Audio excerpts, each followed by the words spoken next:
गुरुदेव ने कहा था कि बेटा हम तो अपने भजन बल से परम धाम जान रहे हैं, लेकिन तुम दंडकारण्य को मत छोड़ना।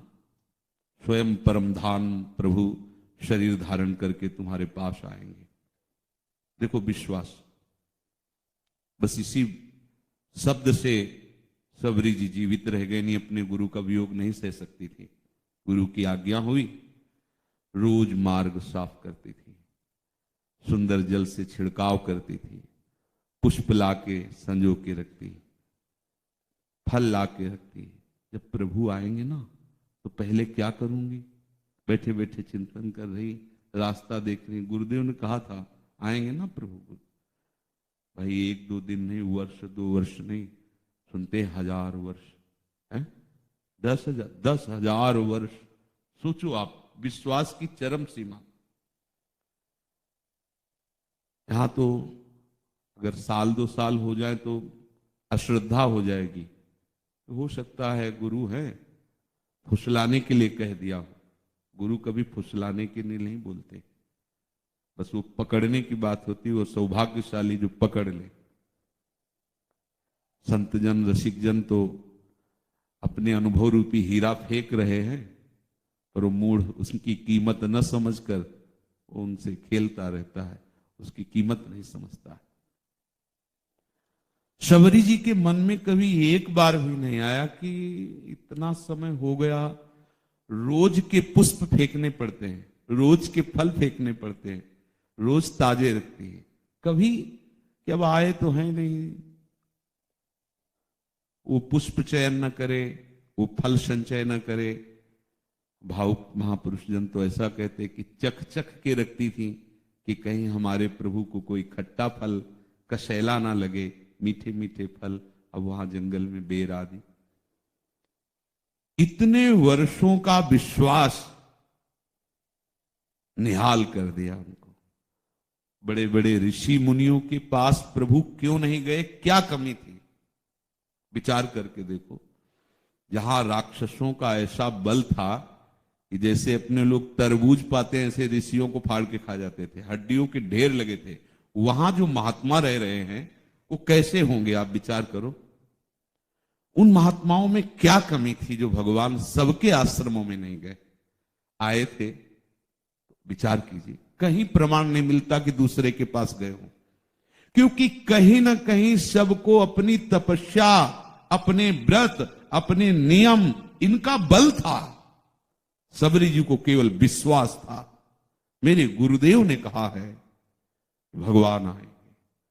भगवान उन बल वालों को आना पड़ा और उनके चरणों में प्रणाम दर्शन का सौभाग्य उनको भी मिला, लेकिन उनकी कुटिया नहीं गए। उनको यह सौभाग्य नहीं मिला कि प्रभु श्री राम को दुलार करते हुए बेर पवावें या चरण प्रक्षालन करें या प्यार भरी दृष्टि से मानो रूप का पान कर रहे हैं।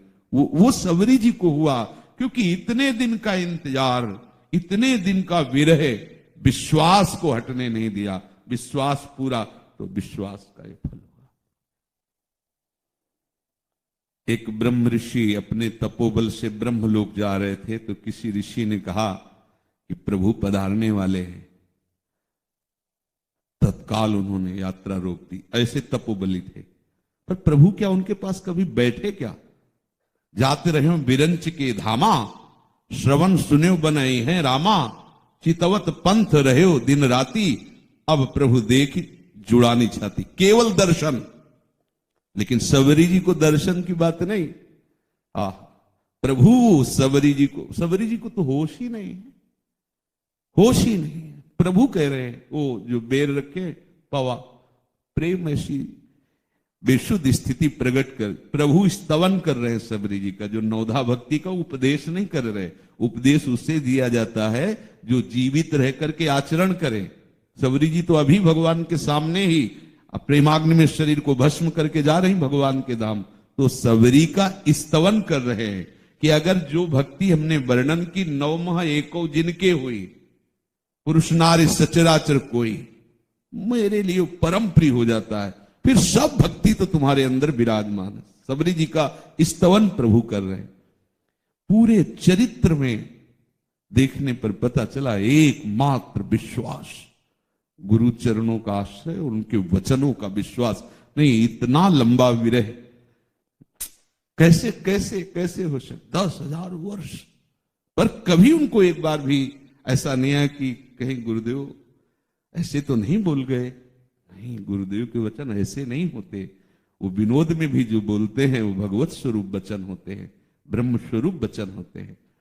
तो बहुत चिंतन की वृत्ति से बात प्रकट हुई कि उपासक यदि विश्वास कर ले अंदर से, किसी से कहने की बात नहीं कि अभी तुम सबसे कैसे घूमो, हम चाहे जैसे आचरण के हमें तो श्री जी मिलेंगी, हमें ये विश्वास है। नहीं है तुम्हें, केवल तुम ऊपर से आरोपित कर रहे हो। जब अंदर से विश्वास होगा तुम्हारी ये बात बोलने की हिम्मत नहीं पड़ेगी, गुरु मंत्र बोलने की हिम्मत पड़ेगी क्या? तो ये गुरु मंत्र है कि आज मुझे ये बात मिल गई कि मैं कैसा हूं या कैसी हूं, मुझे इससे कोई लेना देना नहीं, मैं श्री जी की हूं और मुझे श्री जी मिलेंगी। ये हम दृढ़ विश्वास आज से धारण करते हैं, साधना के बल से नहीं, किसी अपने आचरण के बल से नहीं, किसी गर्व से नहीं कह रहे। हम स्वामी जी के प्रभाव और स्वभाव से कह रहे हैं कि वो कभी इस विश्वास को नहीं तोड़ती। तो हम सब पता नहीं कौन सा श्वास हमारी आखिरी हो, ये वादे, ये संकल्प, ये सब संविधान वर्षों के किए बैठे और भरोसा नहीं कि कल आप सत्संग में हो कि हम हो कि ना हो, कुछ पता नहीं। ये ऐसा मृत्यु लोक भयावह है और इस शरीर की ऐसी रचना है, किसी भी सेकंड कोई भी कहीं से भी अलग हो सकता है। अब हम साधना का बल नहीं। अच्छा बताओ, अभी प्राण निकल जाए क्या साधना? पर हमने अभी वृंदावन की भूमि में ये विश्वास गुरुदेव के वचनों से, संत के वचनों से, रसिक के वचनों से हृदय में धारण, अभी भगवत प्राप्ति हो जाएगी यदि शरीर छूट जाए। प्रभु का स्वभाव है वो विश्वास नहीं तोड़ते। विश्वास, प्रभु मिलेंगे, प्रभु मिलेंगे। मन अति हर्ष जनाव न तेहि, आज देखी हो परम।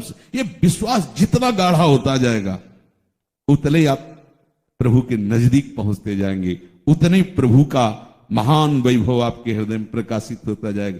सब कुछ यही है विश्वास। बिन विश्वास भगति नहीं, ते बिन द्रवहीन राम, राम कृपा बिन सपन्यो, जीव न लह विश्व। खास बात विश्वास, ये किसी साधन से प्रकट नहीं होती, ये गुरुजनों के वचनों पर हमारी आस्था श्रद्धा जो है वही विश्वास प्रकट कर देती है। अब तो काम हो गया, हमें तो सुनने को बात मिल गई ना, अब हमारा काम, अब हम निश्चिंत हैं। पर किनके बल से? उनका चिंतन, उनका आश्रय, बेपरवाह हो जाओ। बहुत कृपालु लाडली जो है, बहुत मंथन करने पर असमर्थता और असफलता ही हाथ लगती है। विश्वास ही हमारा पूर्ण साधन है और विश्वास ही हमारा साध्य है। हमारी स्वामी जी का जो स्वभाव प्रभाव है वही हमारे, बस हमारे में कुछ नहीं है, हमारे में कोई। अब वो पाठ करवा रही, परिक्रमा करा रही, जप करवा, ये उनकी मौज है। कल पैर टूट जाए परिक्रमा बंद, जवान मूक हो जाए पाठ बंद, बुद्धि बेहोश हो जाए काम करना बंद कर दे, चिंतन मनन बंद, तो हमारी दुर्गति होगी क्या?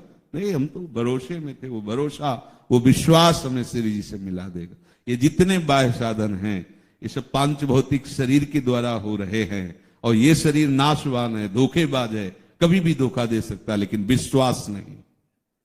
अगर विश्वास है तो बस काम बन गया।